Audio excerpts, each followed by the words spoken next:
I'm Ed. I'm Mackenzie's dad, and this is my wife, Lisa. Yes, hello. And then we have Eddie and Bria. They're 23. Bria's in school up at Misericordia, getting her master's in occupational therapy, and Eddie's with us here in York, working 2 part-time jobs and doing awesome. In the fall of 2008, she was getting sick quite frequently.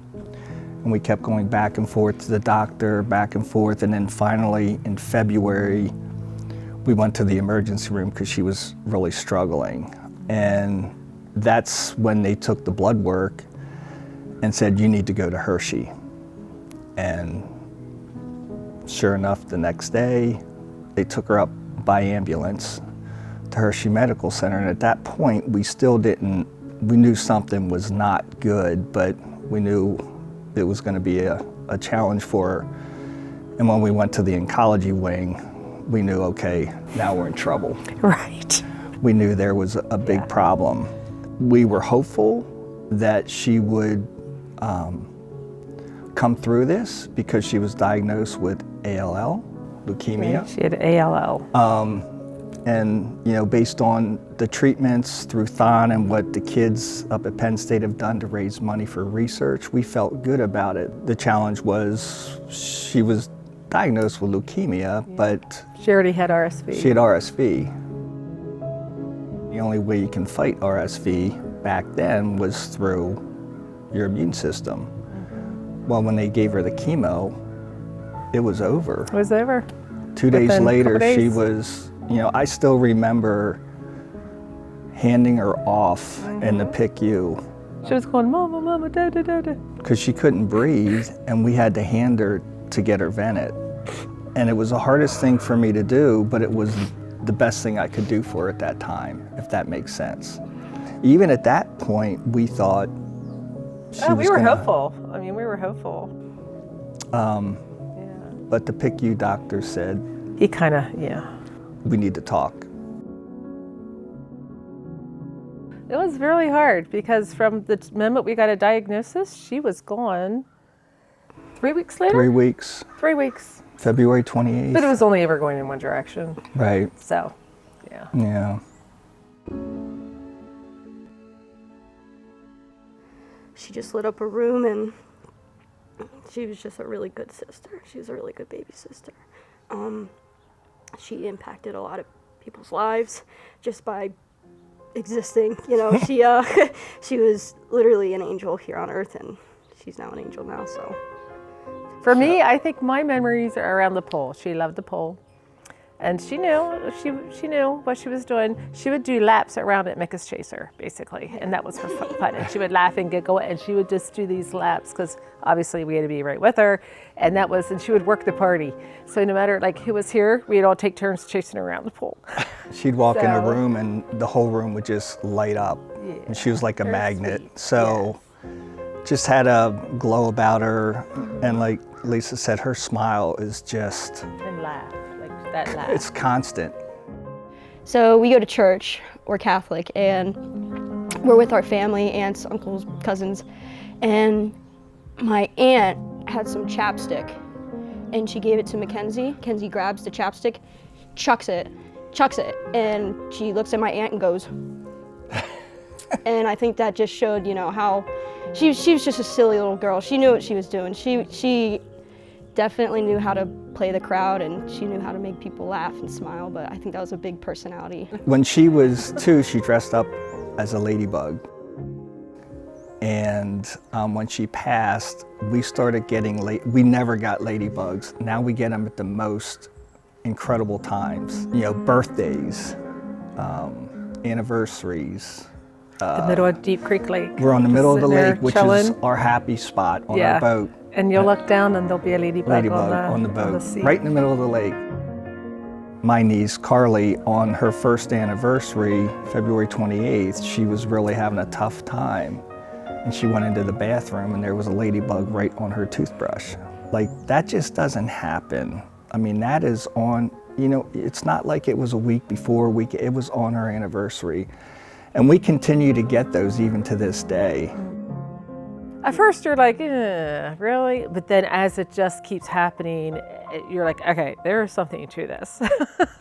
And she reaches out to others to come back to us, to give us peace, and hopefully give others peace too. It's just very important to us, and it keeps us spiritually connected, so, which is what we need. The physical part's tough, but when you get connected spiritually, it helps you heal and move on. So in 2009, after she passed, we wanted to keep her spirit alive.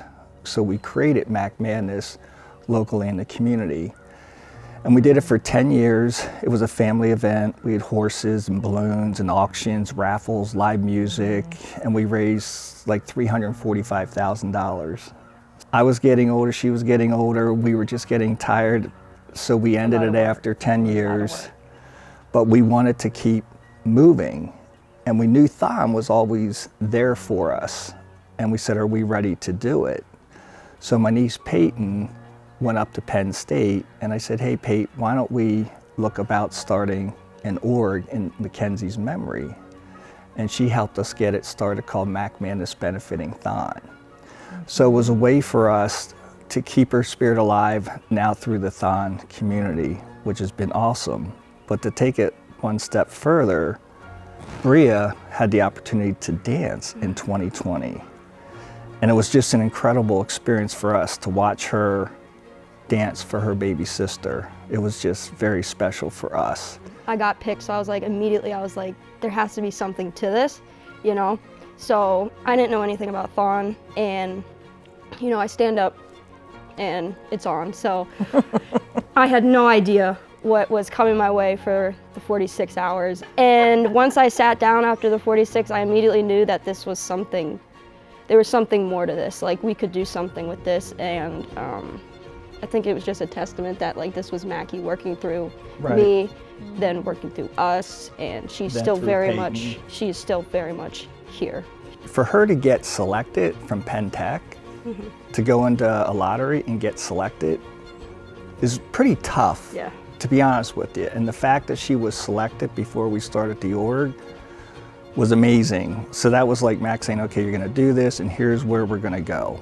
I joined because I really liked how the families were really involved with the org, and the story just really touched my heart. The Schneiders are pretty local to PA, and so it's just been like a whole nother family that I've gained since being a part of the org. I lost a family member who was the same age as Mac, so it resonated with me how they were feeling and their strength in the ease that they had talking about her diagnosis and dealing with that and her passing. It made me realize how strong they were and how dedicated they were to THON. It's honestly the biggest honor that I am able to dance at THON, and especially do it for the Schneiders.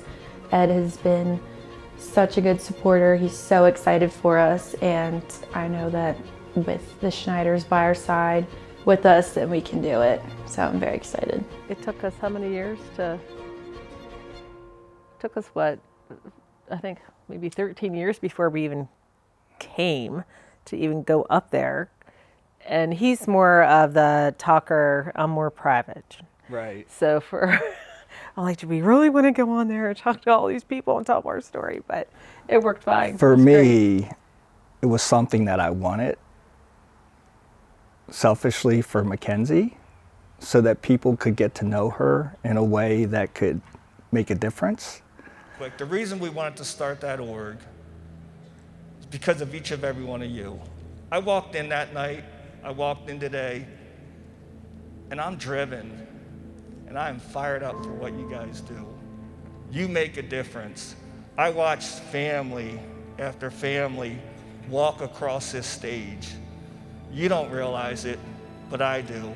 You guys make a huge impact on them, whether it's financial or just through support. So understand that, and what you're doing is so powerful. So when I was given the opportunity, I mean, that was kind of my mission, to say, okay, here's who she is, here's what she's done, and here's what she's going to continue to do. You know, so when I was up on stage, it was so powerful, so emotional, so spiritual. everything about it was just amazing. That was the one thing I wanted to do, is share her story so that she can make a difference in people's lives. One thing about that sticks with me from this speech was at the end when you said, you know, I want you guys to shout so all the angels can hear. And, Right. and I think they did. It was booming. It was the coolest incredible. Here we go. We are! We are! We are! And we are! That was a cool thing. So, and it was powerful.